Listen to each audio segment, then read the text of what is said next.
Good morning, students. Today we have to read from page number 72, second paragraph. All of this carried over into strong urban prosperity.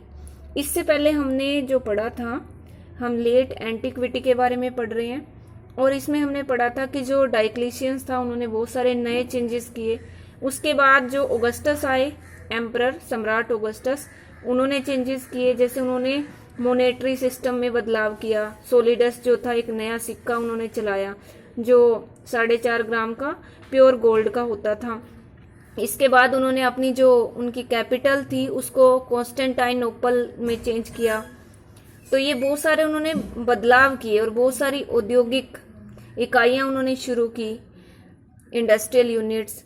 इसके बाद हमें पढ़ना है all of this carried over into strong urban prosperity, कि ये जो सब चीजें जो हुई इस पीरियड में 4th सेंचुरी में, लेट एंटिक्विटी में, इनकी वजह से अर्बन प्रोस्पेरिटी आई, यानी कि शहरी समृद्धि आई। That was marked by new forms of architecture, जिसकी वजह से वास्तुकला में, वास्तुकला होती है ये आर्ट ऑफ मेकिंग बिल्डिंग्स, तो जिसकी वजह से आर्किटेक्चर में नए नए उसके रूप सामने आए, क्योंकि जब शहरों के पास पैसा होगा तो वो उसको आर्किटेक्चर में लगा सकेंगे।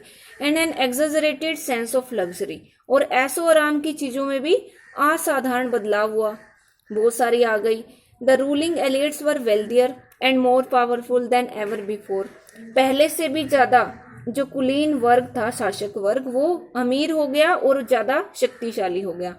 इन Egypt hundreds of papyri survive from these later centuries, और मिस्र में बाद की शताब्दियों में सैकड़ों पेपायरी के जो पौधे होते थे तो उनके पत्तों को कागज के रूप में यूज किया जाता था, तो उनके दस्तावेज अभी भी सर्वाइव हैं, बचे हुए हैं। They show us a relatively affluent society where money was in extensive use and rural estates generated vast income in gold, जहां पर वो हमें ये दिखाते हैं कि जो सोसाइटी थी वो ज्यादा खुशहाल थी, एफ्लुएंट थी, और वहां पैसे का यूज होता था, मनी को सर्कुलेट किया जाता था ज्यादा मात्रा में। और जो रूरल एस्टेट्स थे, ग्रामीण जो जागीरें थी, उनसे गोल्ड के रूप में इनकम मिलती थी। For example, Egypt contributed taxes of over 2.5 million solidi a year. Egypt का जो योगदान था करों के रूप में वो 25 लाख सोलिडस था एक साल में। और ये जो 6th सेंचुरी में वहां के सम्राट थे जस्टिनियन, उनके शासनकाल में था। Indeed large parts of the near eastern countryside were more developed and densely settled in the 5th and 6th centuries then they would be even in the 17th century। और जो वास्तव में बड़े बड़े हिस्से थे निकटवर्ती पूर्वी ग्रामीण एरिया के, वो ज्यादा विकसित थे और घने बसे हुए थे, यानी कि पॉपुलेशन ज्यादा थी उनकी 5th और 6th सेंचुरी में 20वीं शताब्दी की बजाय। This is the social background against which we should set the cultural developments of this period, और इसी सामाजिक पृष्ठभूमि के आधार पर हम उस पीरियड की जो सांस्कृतिक डेवलपमेंट थे, जो सांस्कृतिक विकास थे, उनको हम सेट कर सकते हैं, यानी कि उनका अंदाजा लगा सकते हैं कि कितने सांस्कृतिक विकास उस टाइम हुए होंगे। The traditional religious culture of classical world both Greek and Roman had been polytheist, जो वहाँ की परंपरागत धार्मिक संस्कृति थी उस दुनिया की, या जिसमें हम ग्रीक और रोमन दोनों को ले सकते हैं, वो पॉलीथिस्ट थी, यानी कि वहाँ के लोग एक से ज्यादा देवी देवताओं को मानते थे। Polytheist means that is it involved a multiplicity of cult. इसका मीनिंग ये था कि वो कल्ट होता है कोई मत या कोई विश्वास या कोई धर्म, उसकी मल्टीप्लिसिटी का मतलब एक से ज्यादा विश्वासों या एक से ज्यादा मतों को मानते थे, वो उसमें शामिल थे। That included both Roman and Italian gods, जिसमें रोम और इटली दोनों के देवी देवता शामिल थे, लाइक जुपिटर, जैसे Jupiter, Juno, Minerva and Mars, as well as numerous Greek and Eastern deities worshipped in thousands of temples, shrines and sanctuaries throughout the empire।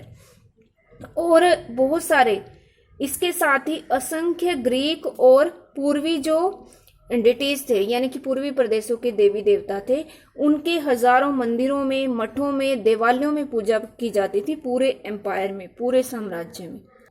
पोलिथिस्ट had no common name और label to describe themselves. उनके लिए पोलिथिस्ट जो था वो कोई common name नहीं था जिससे वो अपने आप का वर्णन करें कि हम पोलिथिस्ट हैं। The other great religious tradition in the empire was Judaism. एक और बहुत बड़ी धार्मिक जो परंपरा थी उस साम्राज्य में वो जुडिज्म थी। जुडिज्म का मतलब जो यहूदी धर्म था। But Judaism was not a monolith either, पर यह मोनोलिथ नहीं था। मोनोलिथ का मतलब है यहाँ पर एकांशम। एकांशम यानी कि किसी एक मत या किसी एक चीज में भरोसा करना। इसका मीनिंग है कि वो नोट अ मोनोलिथ, एक से ज्यादा मतों में विश्वास करते थे, या हम ये कह सकते हैं कि वहाँ विविधता थी। विविधता जैसे कि हमारे देश में है, हमारे पहनावे में अंतर है, हमारी भाषाओं में अंतर है, तो वहाँ भी जुडिज्म में भी ऐसा ही था। And there was a great deal of diversity within the Jewish community of late antiquity. ये जो बाद का पीरियड था लेट एंटिक्विटी, इसमें जूइश कम्युनिटी में, यहूदी समाज में बहुत ज्यादा डाइवर्सिटी थी, विभिन्नताएं थी। Thus, the Christianization of the empire in the 4th and 5th centuries was a gradual and complex process.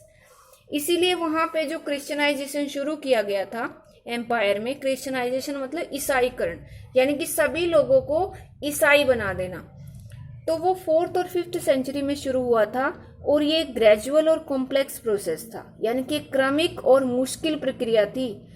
इतने ज्यादा जो विश्वास थे लोगों के बीच में, मत थे, अलग अलग चीजों को वो मानते थे, बहुत सारे देवी देवताओं को मानते थे, तो ऐसे टाइम में उनको एक धर्म अपनाने के लिए कहना, तो वो बड़ा कॉम्प्लेक्स प्रोसेस था।